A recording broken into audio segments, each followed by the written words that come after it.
There's one really great question that you can ask dates or partners that will reveal whether or not the two of you are likely to be sexually compatible or whether you're likely to be sexually incompatible and it's going to cause an issue in your relationship. Understanding the differences in your sex drives will play a major role in how much sex you're having and how sexually fulfilled and happy each of you feel in that relationship. Hey, I'm Ryan Mack, sex coach and educator, and I personally experienced relationships where we were sexually incompatible and my sex drive was a lot higher than hers and we just weren't on the same page. And then I've been in relationships where we are sexually compatible and our sex drives lined up. And what I was shamed for in one relationship and made to feel bad about, this new partner was like, this is one of my favorite things about you.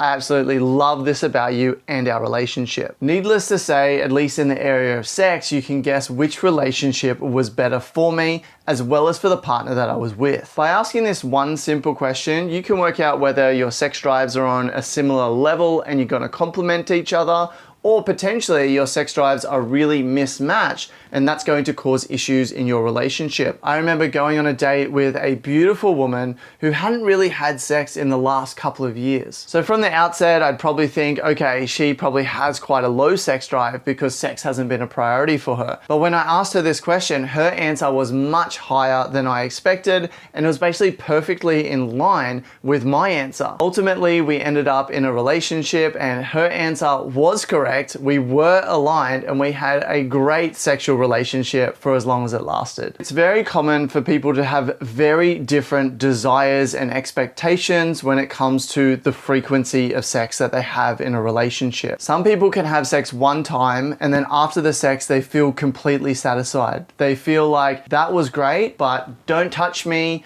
I'm good, I don't need any more sex for a while now. And for that person, a while now could be one day, it could be a week or a month. Some people just feel very satisfied after just one sexual experience and they don't need to go again. Then you've got people on the other end of the spectrum where they can have sex and they have such a high sex drive and a high desire that they want to go again straight away and they want to have sex multiple times a day. Now those people may never reach that feeling of, okay, that was great, but I'm satisfied, don't touch me, I don't need any more sex. Or they may need to have a big day of back-to-back-to-back sessions where all they're doing that day is having sex, and finally they get to the point where they're like, whew, okay, that's enough. And then they might go to sleep that night, wake up the next day and still have sexual desire and are ready to go again. A great way to get your partner to want to have more sex with you is for the sex to be vibrant and diverse. And one of the best ways to do this is for you to learn techniques to be able to give your partner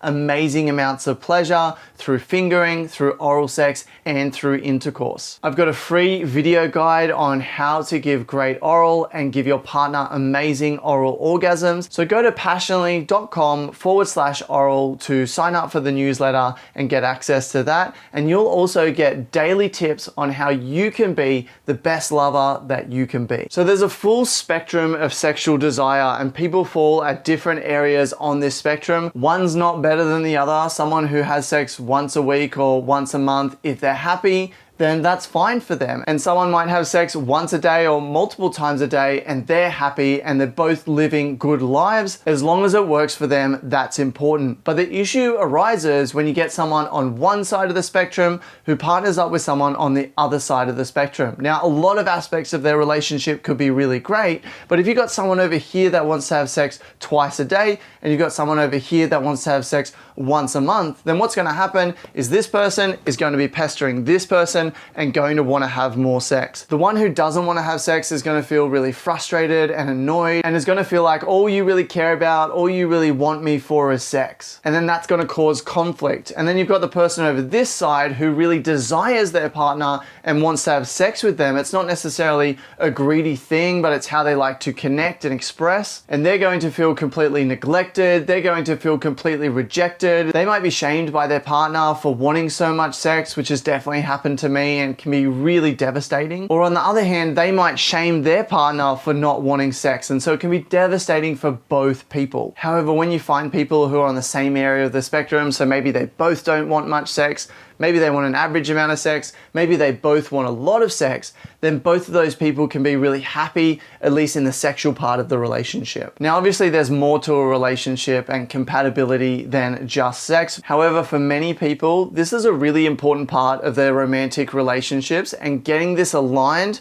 can make your relationship so much better. Now, I've personally found the best time to ask this question is when you are getting to know someone or you're newly dating someone, because that way the question is not personal to you and it's not personal to the sex that the two of you are having. If you're already in an established relationship, then this question can still work, but you need to take it with a grain of salt because there's other factors that are going to affect their answer, such as if you've had any issues with sex in your relationship, if your desires are misaligned, or things like their desire for you and whether sex is still vibrant and exciting or it's gotten boring can all play a role in the answer. So finally, the question that I ask people to work out whether or not we are sexually compatible is this. I try to weave it into the conversation naturally, and when we're talking about sexual things, I'll bring this up. And I say to them, this is a question that I like to ask people to see what their sex drive is like. And the question is this: hypothetically, if money was taken care of and you didn't have to work, and if the person has kids, you can also say,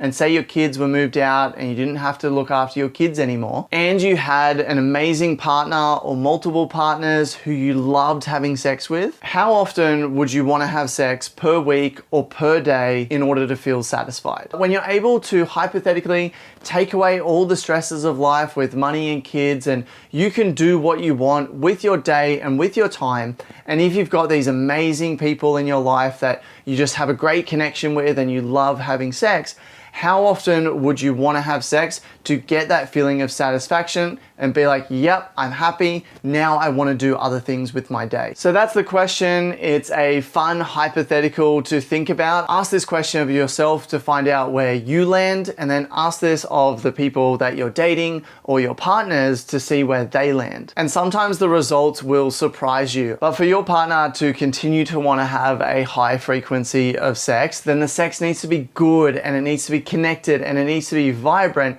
And for that, you need to know what you're doing and you need to be able to give her good pleasure. So go ahead and check out this video on exactly how to pleasure the clitoris and how to give her amazing clitoral orgasms.